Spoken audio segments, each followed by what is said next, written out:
Even though it has been close to 100 years since the discovery of insulin, the price of it has not come down much. It has been under the monopoly or oligopoly of few companies. May I say they include Eli Lilly, French drug maker Sanofi, and Danish pharmaceutical company Novo Nordisk. The three companies control about 90% of the insulin market. Cost of insulin is a prohibitive factor for most of the people with type 1 diabetes as well as type 2. At least for type 2 people there are a lot of oral medication, which they can take with the discussion with their health care provider.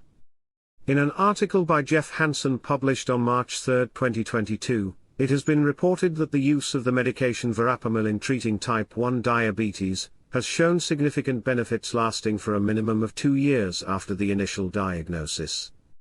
This research, published in the journal Nature Communications, highlights that individuals who incorporated this oral blood pressure medication into their treatment regimen not only experienced a reduced need for daily insulin 2 years post-diagnosis, but they also exhibited unexpected positive effects on their immune system.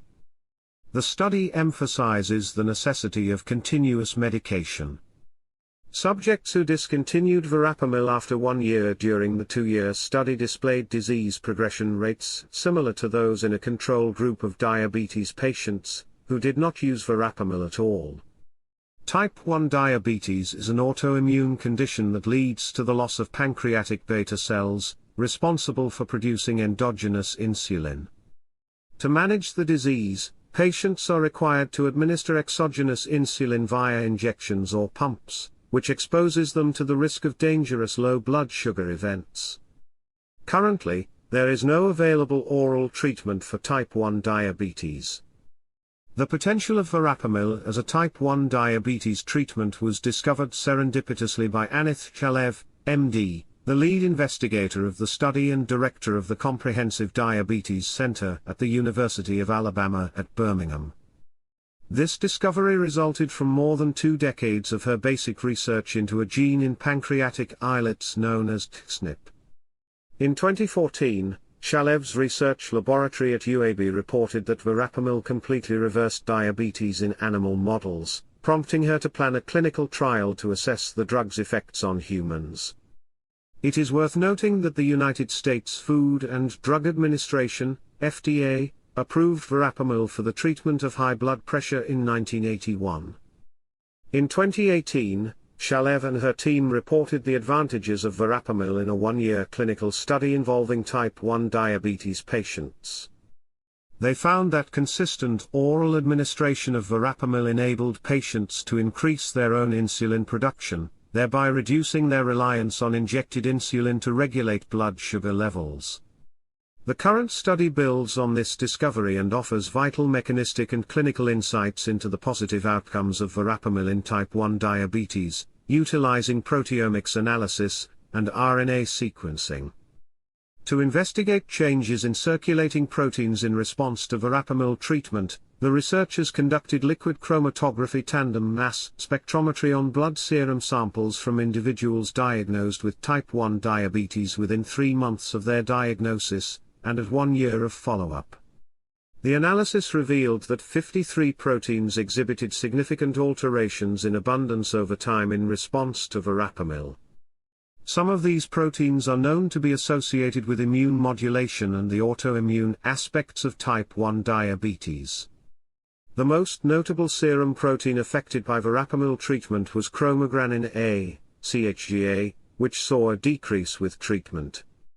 CHGA is found in secretory granules, including those in pancreatic beta cells, suggesting that the altered levels of CHGA may reflect changes in beta cell integrity. Conversely, elevated CHGA levels at the onset of type 1 diabetes did not change in control subjects who did not take Verapamil. The study also demonstrated that CHGA levels can be easily measured directly in serum through a simple ELISA assay following a blood draw. Lower levels of CHGA in Verapamil-treated subjects correlated with improved endogenous insulin production, as determined by mixed meal-stimulated C-peptide, a standard indicator of type 1 diabetes progression. Additionally, serum CHDA levels in healthy individuals without diabetes were roughly half of those in subjects with type 1 diabetes. After 1 year of verapamil treatment, individuals with type 1 diabetes, who received verapamil exhibited CHDA levels similar to those of healthy individuals. In the second year, CHDA levels continued to decrease in verapamil-treated subjects, while they increased in individuals with type 1 diabetes who discontinued verapamil during the second year. As Shalev explained, thus, serum CHDA seems to reflect changes in beta cell function in response to verapamil treatment or type 1 diabetes progression and therefore may provide a longitudinal marker of treatment success or disease worsening. This development addresses a crucial need in the type 1 diabetes field, where the lack of a straightforward longitudinal marker has presented a significant challenge. Researchers in other laboratories have previously identified CHDA as an autoantigen in type 1 diabetes that triggers immune T cells involved in the autoimmune response. Shalev and her colleagues thus explored whether verapamil had an impact on T cells. They discovered that several pro-inflammatory markers of T follicular helper cells, including CXCR5 and interleukin-21, were notably elevated in monocytes from individuals with type 1 diabetes compared to healthy controls. Importantly, verapamil treatment reversed these changes.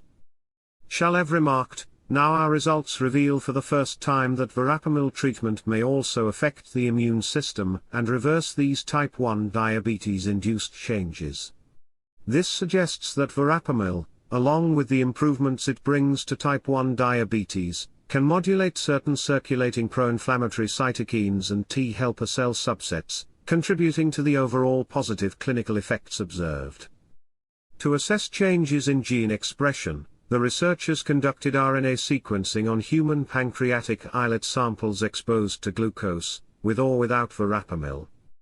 This analysis revealed a significant number of genes that were either upregulated or downregulated. Analysis of these genes demonstrated that verapamil regulates the thyrodoxine system, including TSNP, and encourages an antioxidative, anti-apoptotic, and immunomodulatory gene expression profile in human islets.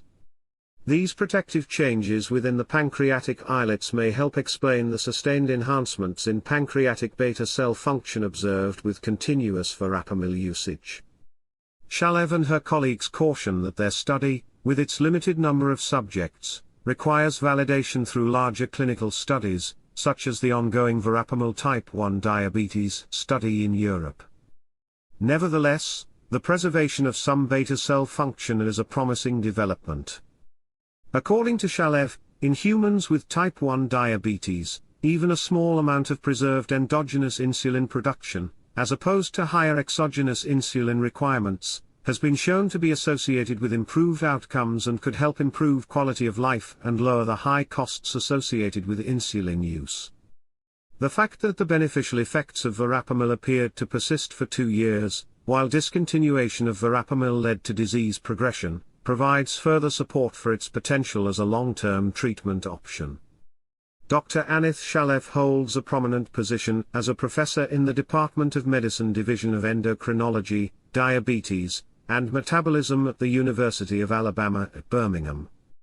She is also the holder of the Nancy R. and Eugene C. Gwaltney Family Endowed Chair in Juvenile Diabetes Research. Co-authors of the Nature Communications report titled Exploratory Study Reveals Far-Reaching Systemic and Cellular Effects of Verapamil Treatment in Subjects with Type 1 Diabetes include Guanlan Su, Tiffany D. Grimes, Truman B. Grayson, Junchin Chen, Lance A. Thielen, and Fernando Ovalia from the UAB Department of Medicine, Division of Endocrinology, Diabetes, and Metabolism, Hubert Emtsy from the UAB Department of Microbiology, Peng Li from the UAB School of Nursing, Matt Kank and Prave. See references on description and comment lines. Thanks for watching. Please give me a thumbs up or like and subscribe my channel. See next video on health up above link. Click and watch one of the videos you see above, and that will help you get into better health. Thanks very much for watching this video. See you in the next video.